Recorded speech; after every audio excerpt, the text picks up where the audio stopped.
تعالوا بقى اقول لكم على طريقة شوربة عدس جديدة ومختلفة ومش تقليدية وغير اللي كلنا متعودين عليها. عندي بقى هنا حلة على النار سخنتها كويس، هنزل بيها عندي بسمنة.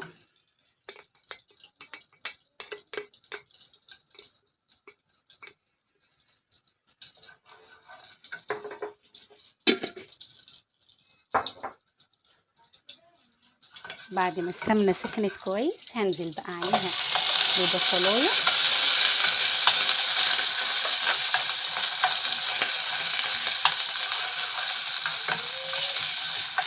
واشوح البصلاية اللي عندي دي كويس جدا.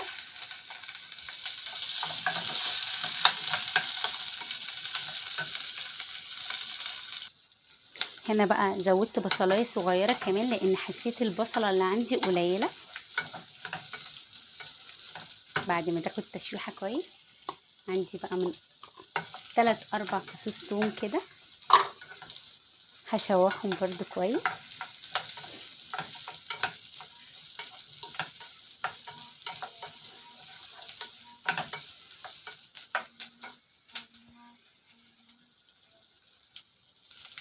بعد بقى ما شوحت كده الثوم اللي عندي والبصل هننزل بقى بجزر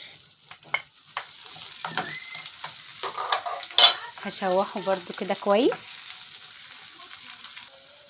بعد بقى ما كل حاجة خدت عندي تحميصة حلوة كده هنزل بالعدس اللي عندي، عدس مغسول غسلاه كويس ونصفياه.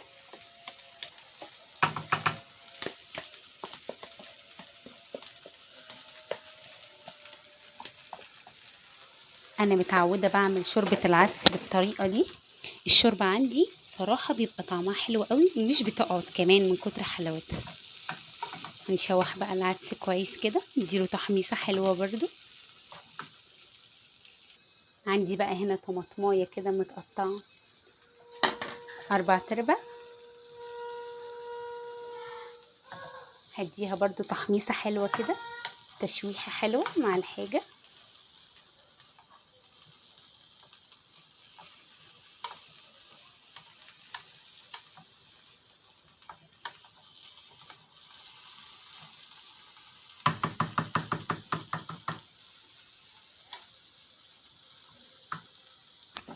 بعد بقى ما شوحت الخضار كله مع بعض والعدس هنزل بقى بمية بتغلي واحدة واحدة كده.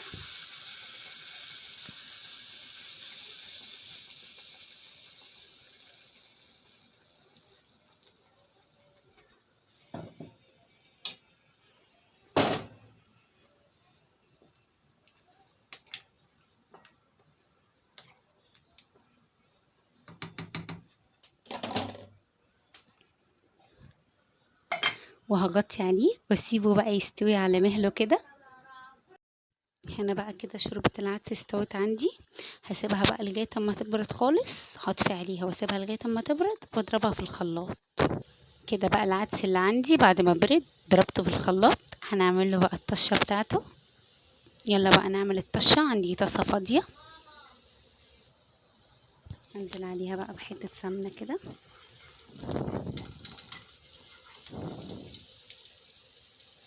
بعد ما السمنة بقى تسخن عندي كده هنزل بقى بفصين توم حلوين كده.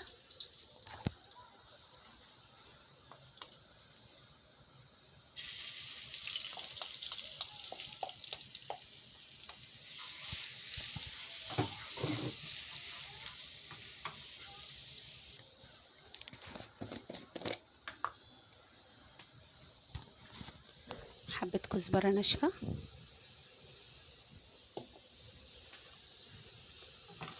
تشوحها كده حلو لغاية اما نشم بقى ريحة التوم.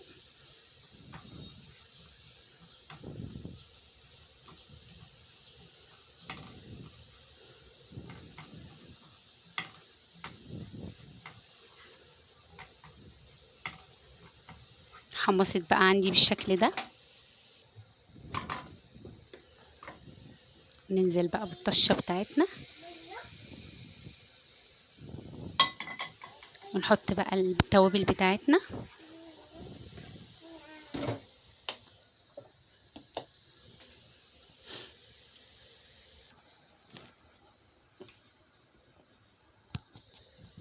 فلفل اسود،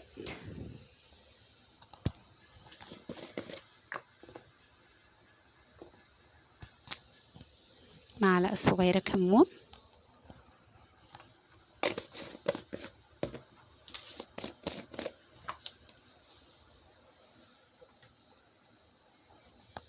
اكيد مش هننسى الملح بتاعنا.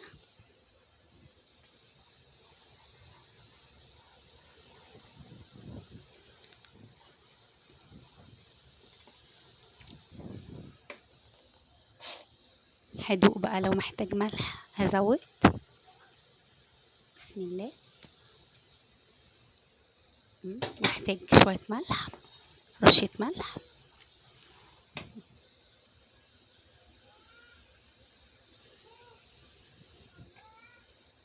كمان شوية.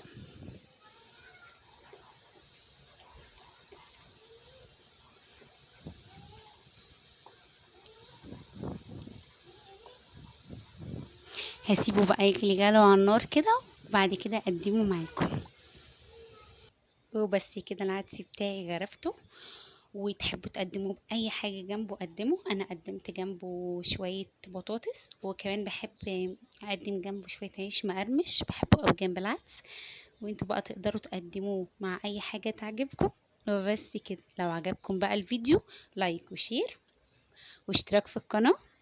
تمام. وكمان أقول لكم بقى أسيبكم في حفظ الله ورعايته.